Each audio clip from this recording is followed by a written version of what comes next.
કચ્છ એક એવો પ્રદેશ છે જે સમગ્ર વિશ્વને કોમી એકતા અને ભાઈચારાનો સંદેશો આ કચ્છની ધરતી ઉપરથી આપી શકે.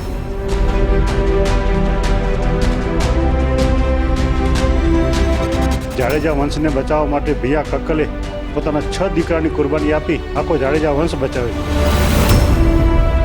કચ્છની કોમી એકતા સમગ્ર વિશ્વની અંદર બેમિસાલ છે.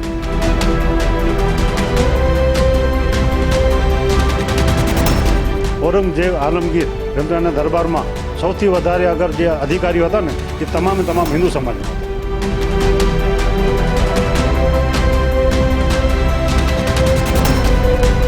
હિન્દુ સંસ્કૃતિ એ એકતા, ભાઈચારો અને બલિદાનની સંસ્કૃતિ છે. હિન્દુનો હ અને મુસ્લિમોમાં હમ બની અને આપણે ભારતને મજબૂત બનાવ્યું. ભારત એક એવો દેશ કે જેની માટીએ હિન્દુ અને મુસ્લિમ એમ બંને ધર્મના શાસકો જોયા. બ્રિટિશર્સે પણ ડિવાઇડ એન્ડ રૂલને પોતાનું હથિયાર બનાવી ભારતીયોમાં એક નહીં અનેક ફાટા પાડવાનો પ્રયાસ કર્યો. હવે એ ઇતિહાસને આપણે છંછેડીશું નહીં, કારણ કે તેની પર ચર્ચા ખૂબ જ સંવેદનશીલ હોય છે. આજે 21મી સદી છે અને વર્ષ છે 2025. આટલા આક્રમણ, ઢગલાબંધ વિવાદો, હુલ્લડો છતાં પણ આ દેશ એક સ્વરે કહી રહ્યો છે કે હમ એક હૈ. અહીં આજે આપણે વાત કરીશું કોમી એકતાની અને કેમ આ દેશ આજે પણ એક જૂથ થઈને ઊભો છે તે ખુમારી વિશે. સાંભળો ખુદ કચ્છની કોમી એકતાના મિસાલ હાજી જુમાભાઈના મુખે. આજે આપણે વાત કરવા જઈ રહ્યા છીએ એવા વ્યક્તિની કે જેઓ કચ્છની કોમી એકતાના મિસાલ ગણાય છે. ત્યારે હાજી જુમાભાઈ સાથે વાત કરશું. ખાસ કરીને તમે કચ્છની કોમી એકતાના મિસાલ ગણાવો છો, શું કહેશો આ બાબતમાં? કચ્છ અને કોમી એકતા જોવા જઈએ તો એક સિક્કાની બંને બાજુ છે. કચ્છની અંદર ભૂતકાળની અંદર તમે જોવા જાઓ તો હિન્દુ અને મુસ્લિમો એકબીજા માટે કુરબાનીઓ આપી છે અને કચ્છ એક એવો પ્રદેશ છે જે સમગ્ર વિશ્વને કોમી એકતા અને ભાઈચારાનો સંદેશો આ કચ્છની ધરતી ઉપરથી આપી શકીએ. અબડાસાની અંદર વીર અબડા જામ હોય જેમણે મુસ્લિમ સ્ત્રીઓ માટે પોતાનું બલિદાન આપ્યું છે, એવી જ રીતે જાડેજા વંશને બચાવવા માટે ભૈયા કક્કલે પોતાના 6 દીકરાની કુરબાની આપી અને આખો જાડેજા વંશ બચાવ્યો છે. આજે પણ કચ્છની અંદર એટલી બધી મોટી વસ્તી જે છે તો એવા ગામ છે જ્યાં કને 100% હિન્દુ વસ્તી છે, ત્યાં કને દરગાહો અને મસ્જિદો સહી સલામત છે. એવા ઘણા ગામ છે જ્યાં 100% મુસ્લિમ વસ્તી છે. એ ગામની અંદર કોઈ હિન્દુ સમાજની કુળદેવીનું મંદિર હોય તો એ પણ સહી સલામત છે. આજે કચ્છની જે કુળદેવી લેખાય આશાપુરા માતાજી, ત્યાં પણ તમે જોવા જાઓ તો જ્યારે એ આરતી થાય છે એને નોબત વગાડવાળા છે એ મુસ્લિમ લંઘા પરિવારના કર્મચારીઓ છે. આજે પણ એ પરંપરા ત્યાં ચાલુ છે. એટલે કચ્છની કોમી એકતા સમગ્ર વિશ્વની અંદર બેમિસાલ છે. ખાસ કરીને ભારતીય સંસ્કૃતિ એના વિશે શું કહેશો? ભારતીય સંસ્કૃતિ તમે જોવા જાઓ તો એકતામાં અનેકતા, વિવિધતામાં એકતા.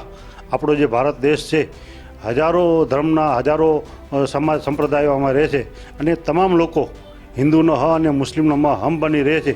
આ જ મોટી પરંપરા છે કે ભારત જેવો દેશ આખી વિશ્વની અંદર તમને ક્યાં નહીં મળે. ખાસ કરીને જાડેજા વંશજ વિશે શું કહેશો? ખાસ કરીને તમે એના ઇતિહાસમાં પણ અત્યારે જાણકાર છો.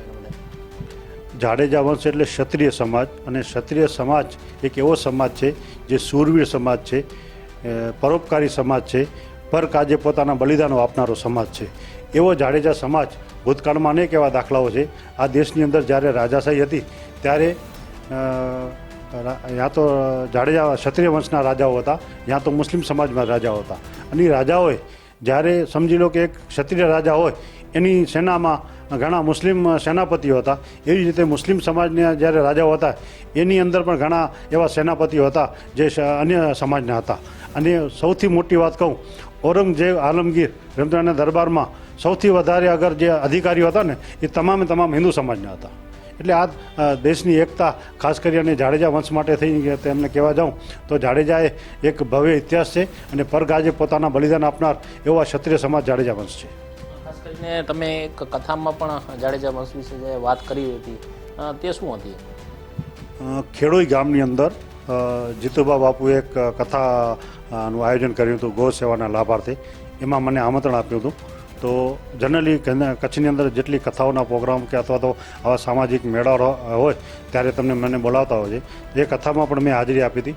અને એ કથાની અંદર જ્યારે આખું ખેડૂત ગામ ક્ષત્રિય સમાજની મોટી વસ્તી છે, ત્યારે મેં ક્ષત્રિય સમાજ વિશે જે વાત કરી હતી અને એ ક્ષત્રિય સમાજની જે વાત કરી હતી એ ફક્ત ક્ષત્રિય સમાજને સારું લગાડવા માટે થઈ નહીં, પણ હકીકતમાં ક્ષત્રિય સમાજ જાડેજા સમાજમાં જે ગુણ છે એ ગુણની લોકોને ખબર પડે એ વાત કરી હતી. અને હું ક્ષત્રિય સમાજને કહીશ કે આ ઇતિહાસ જે છે એ જાળવી રાખે.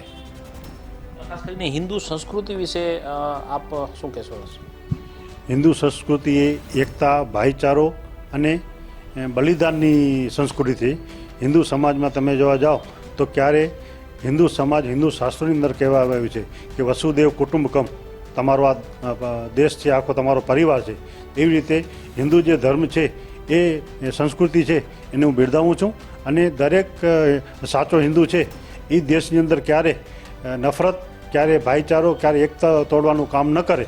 અને ભગવાન શ્રી રામને જે હિન્દુ સમાજ જ્યારે માને છે એમનું તમે જીવન ચરિત્ર જોઈ લો કે ક્યારે પણ ભગવાન શ્રી રામે ક્યારે પણ ધર્મના નામમાંથી ક્યારે કોઈ વ્યક્તિની હત્યા કરી હોય અથવા તો કોઈને દુઃખ પહોંચાડ્યું હોય આવો એક પણ બનાવ તમને શાસ્ત્રમાં જોવા નહીં મળે.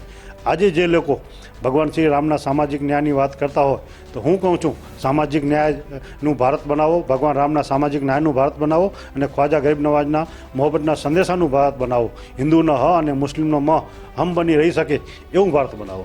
આ જે હિન્દુ સમાજની સંસ્કૃતિ છે એ હમ બનીને રહે એ જ મોટામાં મોટી હું કહું છું આ સંસ્કૃતિ જે છે હિન્દુ સમાજની. બાકી નફરત અને લોકોને નુકસાન પહોંચાડવાનું કામ હિન્દુ સમાજનું નથી, હિન્દુ સંસ્કૃતિનું નથી. ખાસ કરીને અત્યારે ધર્મના નામે રાજનીતિ થતી હોય છે, ત્યારે આવા લોકોને તમે શું સંદેશ આપશો?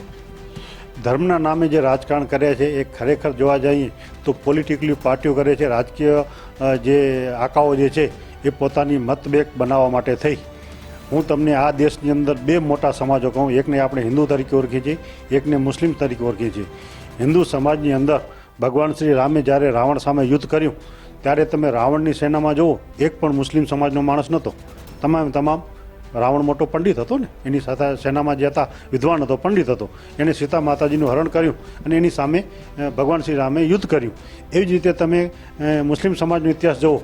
કરબલાની અંદર જ્યારે ઇમામ હુસેને યુદ્ધ કર્યું હોય સામે યજીદની સેના હતી, એ યજીદની સેનામાં એક પણ નોન મુસ્લિમ નહોતો. તમામ મુસ્લિમો હતા, દાઢી ટોપીવાળા હતા, નમાજ પડતા હતા, પોતાને પૈગંબર સાહેબના અનુયાયીઓ કહેવાતા. એ તમામ લોકોએ ઇમામ હુસેન સામે યુદ્ધ કર્યું.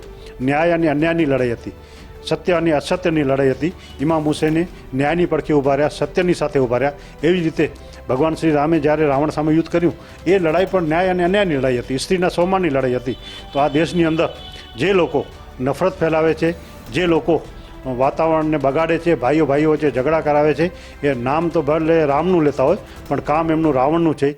એવી જ રીતે અગર ક્યાંય પણ દાઢી ટોપી પહેરી અને દેશની અંદર હિન્દુ સમાજમાં કે વચમાં જઈને ક્યાંય બોમ્બ બ્લાસ્ટ કરે, કાશ્મીરમાં આપણા જે સૈનિકો હોય એને આત્મઘાતી હુમલા કરે, એ યજીદ હોઈ શકે, ઇમામ હુસેનના અનુયાયીઓ ક્યારે ન હોઈ શકે. તો હું આ જ સંદેશો આપીશ કે એક બાજુ રાવણના અનુયાયીઓ છે, બીજી બાજુ યજીદના અનુયાયીઓ છે. તો આપણે હિન્દુ સમાજે ભગવાન શ્રી રામના અનુયાયીઓને અને મુસ્લિમ સમાજના ઇમામ હુસેનના અનુયાયીઓને હિન્દુનો હ મુસ્લિમનો મ હમ બની રહેવું પડશે.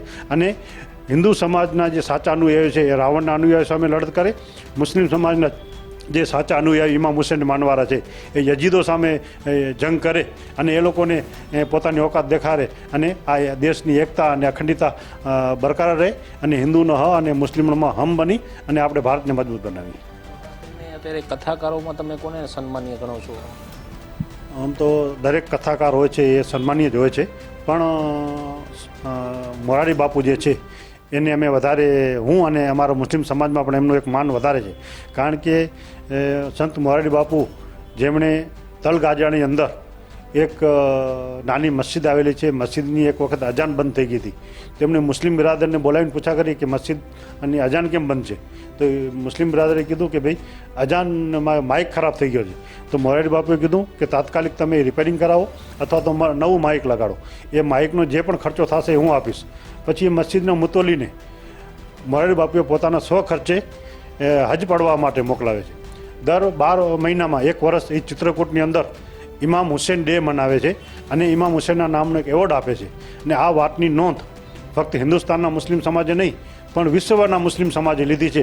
ત્યારે ઈરાક જેવા એક મુસ્લિમ રાષ્ટ્રે એના એલચી દિલ્હીની અંદર આવી અને મોરારી બાપુને એમ કહે કે તમે એક કરબલાની એ ધરતી ઉપર ન્યાય અને અન્યાયની લડાઈ હતી, સત્ય અને અસત્યની લડાઈ હતી, એ ધરતી ઉપર આવી અને તમે કથા કરો તો એ મુસ્લિમ હિન્દુસ્તાનનું ગર્વ છે. અને મને પણ એક અમારા મુસ્લિમ તરીકે હિન્દુસ્તાનના એક સંત જ્યારે આવડું મોટી એમને ક્રેડિટ મળતી હોય તો હું એ સંત પ્રત્યે મારું ગર્વ અનુભવું છું. ખાસ કરીને અત્યારે રમજાન માસ ચાલી રહ્યો છે ત્યારે હિન્દુ લોકો પણ અત્યારે તેની ઉજવણીમાં ભાગ લે છે, શું કહેશો? ઘણા બધા હિન્દુ ભાઈઓ છે જે રમજાન મહિનાની અંદર એક અમારો જે મોટો રોજો કહેવાય 27મી રોજો ઘણા બધા હિન્દુ ભાઈઓ રાખતા હોય છે. અને ઘણા બધા અમારા ગાંધીધામની અંદર હિન્દુ ભાઈઓ મારી પાસે આવતા હોય છે અને ઇફતારી કરાવવા અમારા માટે આવતા હોય છે. તો આ જે કદર કરે છે રમજાન મહિનાની, તો એમની ભાવનાને હું બિરદાવું છું. અને આ એકતા અને ભાઈચારો હંમેશા રહેવો જોઈએ. એકબીજાના તહેવારો આપણે સાથે હળીમળીને ઉજવીએ, એ જ આ દેશની એકતા અને અનેકતા અને વિવિધતા છે. તો આ હતા હાજી જુમાભાઈ રાયમા અને તેઓનું પણ કહેવું છે કે કચ્છની જે એકતા છે તેને સલામ છે. કેમેરા નિડર સાથે કૌશિક છાયા, ગુજરાત ફર્સ્ટ કચ્છ.